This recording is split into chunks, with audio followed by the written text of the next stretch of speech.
Assault here against Bren Esports as Sunsparks is winning in the Grand Finals. And we're going to be delivering the action here in the Mytel International Championship Series 1 2020.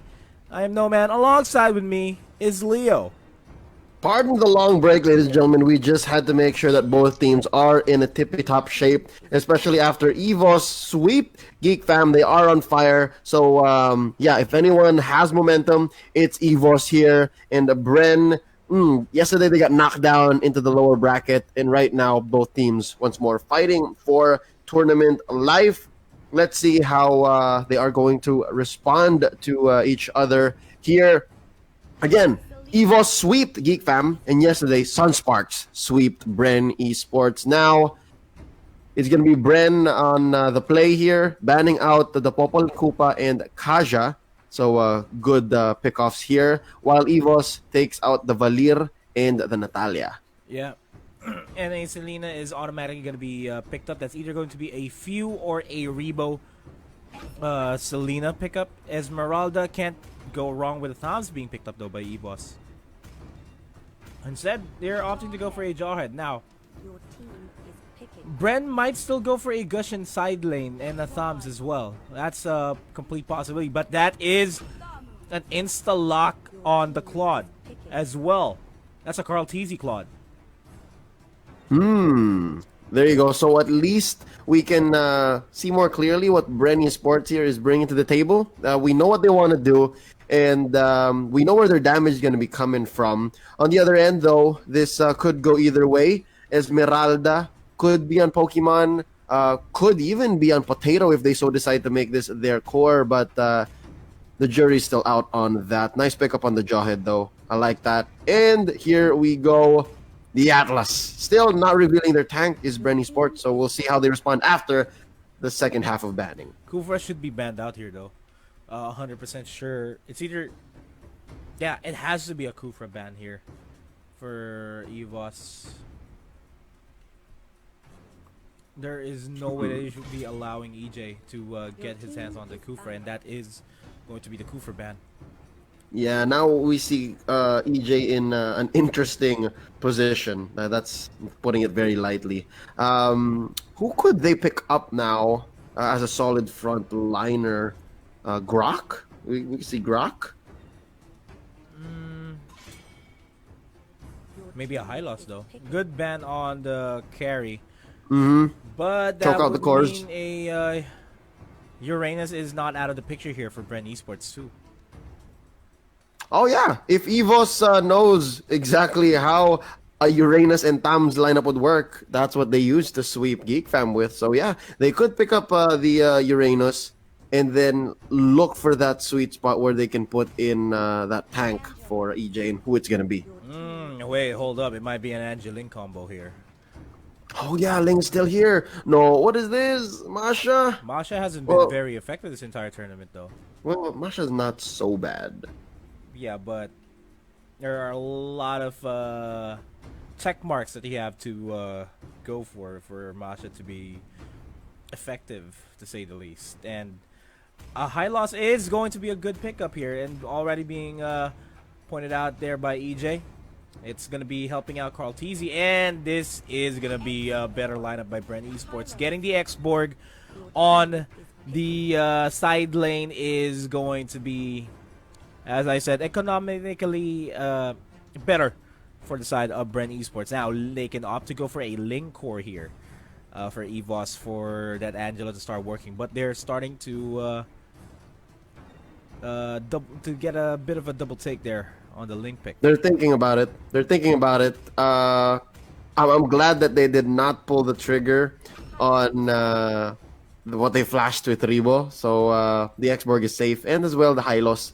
Looking forward to this. Again, we can expect aggressive starts, and now they show us once more their lower bracket elimination winning Hayabusa. So this is okay. I feel all right with this. Nomad, these two lineups going head to head in game one. What's your take here? Do you prefer the Hayabusa carry or the Claude on Carl Teasy? Well, I'm a man of simplicity. And Claude, 9 times out of 10 have been proven to be more effective than Hayabusa when going into a team fight because, well, we've been used to a Hayabusa relegated to the split push role, and we never really see that much Hayabusa joining in the fight. Evos SG, on the other hand, have been proving us wrong with the Hayabusa joining in the fray and making sure that the damage output is still there. And and with Hayabusa being an assassin that he is, will be able to assassinate this Claude in the backlines if ever if ever Lusty, I mean EJ, won't be able to protect him properly. Mm-hmm. All right. Well, with that being said, I think I'll have to agree. And again, Evos SG here coming in hot. They're feeling it. And Bren Esports, they're going from 0 to 100 if they want to sweep Evos. So that's a tall order here. But ladies and gentlemen, this is game 1 in a best of 3. So lower bracket finals. The game after this, though, it's well, the series after this is going to be the grand finals here. So do stay with us. And let's see the action unfold. And share the stream as well. Show your love. If you're from Singapore and you support Evos PH, go ahead and share the stream to your friends. And if you're from the Philippines and you support Bren Esports, share the stream. Show some love in the chat. Let the teams know that they have your support. And speaking here of we support, go. A bit of a supporting role here for Bren Esports as they push forward into the Evos lineup here to the Evos side of the line. There goes the Abyssal Arrow onto Soul. Soul's going to be forced to flicker out. Rebo's going to be chasing him out. That is going to be the first blood. Fire missiles are going to be enough to take him out. EJ takes down JPL. Potato joining in the fray. A quick succession of kills. It is a 1-for-4 trade. Immediately not looking good for Evos SG. Yep, and Potato here can't even fight for his own buff. Am I right? Yeah, Potato couldn't touch it. Oh, so there you go. Cortese with the early blazing duet gets a kill at the 5-1. That's a core-on-core violence, Nomad. And the shutdown occurs on Potato after getting a kill earlier. Early start here for Bren Esports. Not even 2 minutes in. Wow. We're here for a slobber knocker. Or a sprint. If these two teams are going at it this early, this fast, it could be a sprint. It could be, yeah. And we have to take in consideration, though, that the grand finals is going to be played in a best of 5 series. And Evos PH, as much as possible, would not want to go into a 3-game series against Bren Esports because they want to make sure that their stamina is all on point. And speaking of stamina being all on point, Carl Teasy and the Glorious Pathway being popped in.